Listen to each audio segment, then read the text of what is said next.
Hi guys, it's Jake here at Canadian Cutting Edge, and today we're taking a look at a WE knife.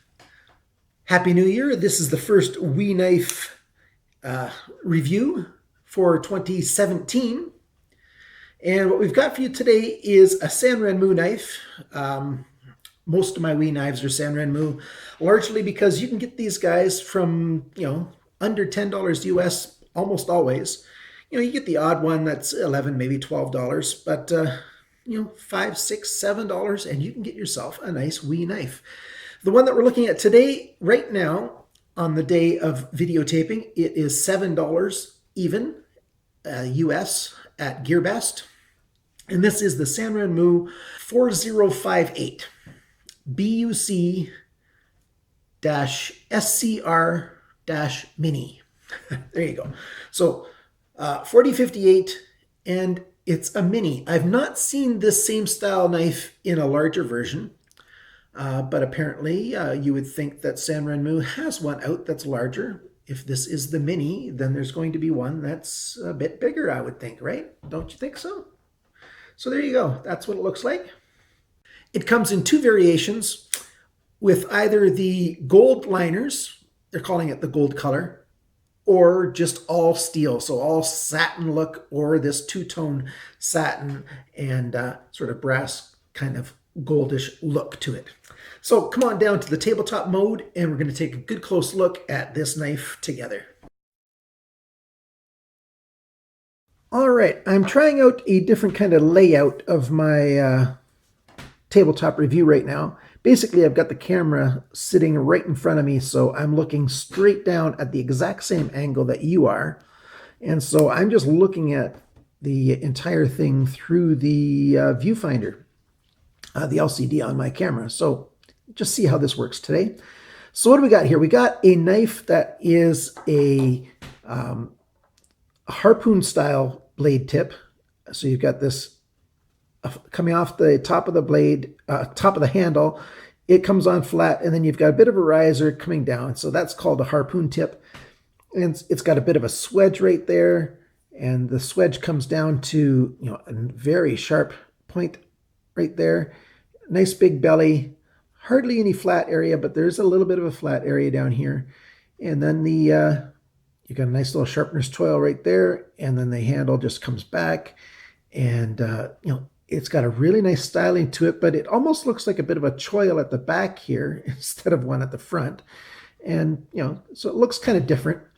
And then back here, we've got the lanyard hole, which I use for a split ring hole to put on my keychain. And there you've got your back lock button. You can see it's depressed right now, and up. So yes, this is a back lock knife, which I do enjoy having a locking knife on my small blades because, in a larger slip joint, it's quite a bit easier to handle very often how you're working, that you're always, pushing into the blade so that you're not going to accidentally have it begin to close on you. But a locking on the back of a small knife is also a great thing. So there you have it. So on this knife, we've got the labels put on. There's Sanrenmu's name, and right there in those very small letters, I don't know if it'll be able to come out on this camera that well. There we go. That picture right there is very much what it looks like in real. The other shots are a little bit too yellow, and I'm not sure exactly why.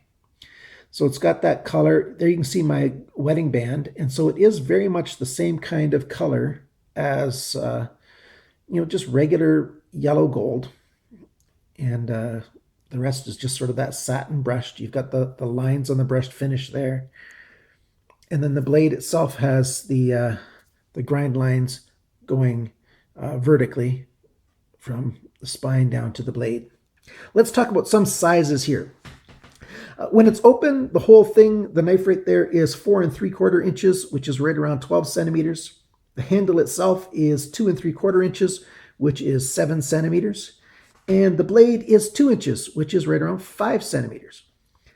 We've got, I didn't check the thickness of the blade. If I do check it, I'll put it on the screen, but I will check it with my micrometer and put it onto the video to tell you exactly how thick the blade is right there. We've got at its deepest or depth from the top of this ridge on this harpoon to the cutting edge, that's a centimeter and a half, which is right around half an inch. And when it's closed, what we have right here is about 2 centimeters, which is right around 3/4 of an inch.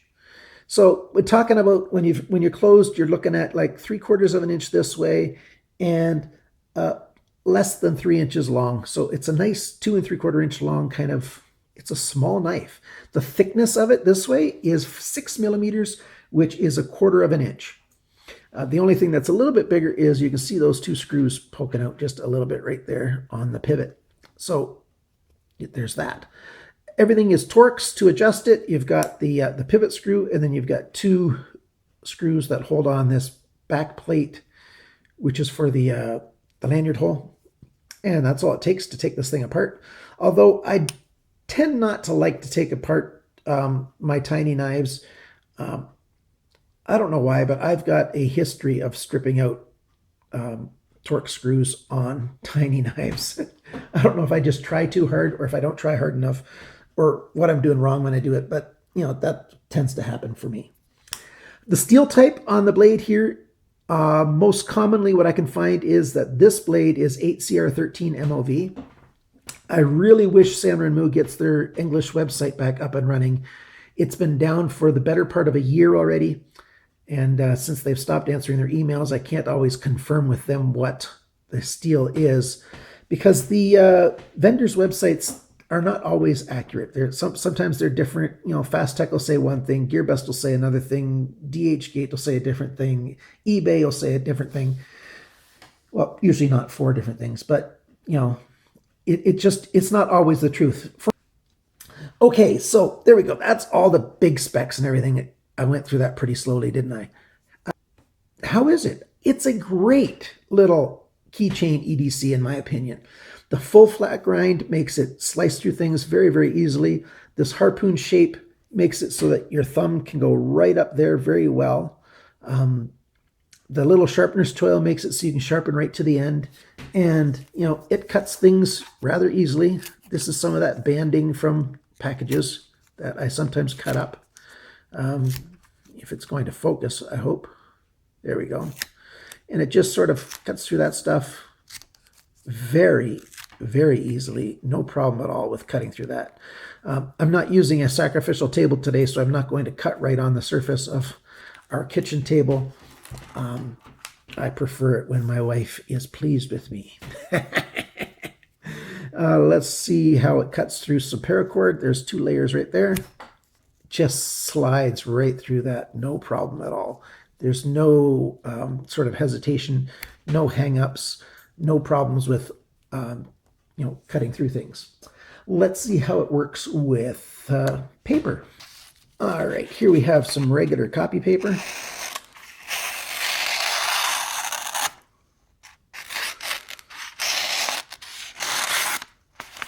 And it's cutting that pretty well. Not bad at all.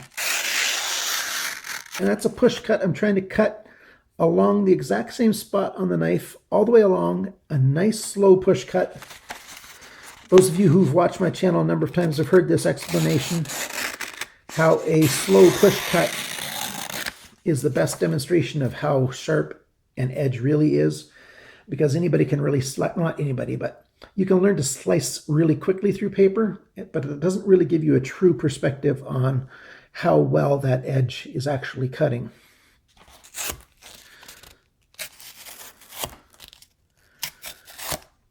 Cuts through cardboard quite well. So that's the cut test. It's cutting quite well. It looks good. It feels good. It's a nice tiny little EDC. If I haven't told you about the weight on this knife, that's probably one of its best features right off the bat. It's only 1.2 ounces. That's 53 grams. No, 35 grams. My Germanic background keeps getting in the way. Germans say the numbers the other way around. We would say 5 and 30 instead of 35. At least in the German that I learned is just a dialect. It's called Plattdeutsch. Any Mennonites out there will recognize that word immediately because that is my background. And yeah, we just say the numbers the wrong way around. And that's what I grew up learning. Um, my parents were immigrants into Canada after my oldest two siblings were born. And then the last three of us were born here in Canada. And so I got to be an ESL, sort of ESL kind of kid growing up. And I'm not complaining about it at all. It's a good thing to know more than one language. Okay, so look at this knife. What do you think of it? I really like it. If you're looking for a small knife and you definitely want a locking knife, this is a great little keychain EDC kind of thing. You drop this in the bottom of your pocket, you're going to forget that it's there, and yet it will be available when you need it. Because it locks up, it's going to be secure in your hand. You're going to be able to cut quite well. A full 3-finger hold that you can see right there, 3 fingers and the thumb. And if you added a little bit of a lanyard, you could get your pinky involved in holding it. But these 3 fingers and your thumb, that's very secure. It's got a nice point to do a little bit of digging if you need to dig into something, get something out, a splinter or, anything that you just need to do a fine little digging for. And it's a very functional knife, very good looking, and solid. Lockup is just great on it. No blade play. Often on these small lockups, you get back and forth blade play. Not on this guy. And I think it's about time I just stop talking about it and let you decide for yourself if you like it or not. If you like the video, regardless of if you like the knife or not, please click on like. And if you know somebody who's looking for a small knife, go ahead and share this with them. And leave your comments. I really appreciate the comment section an awful lot. And the more comments that get left, the happier I am. So if you want to give me a Happy New Year, tell me something. Thank you so much for watching. Thank you for being a subscriber. And remember, always cut towards your chum and not your thumb.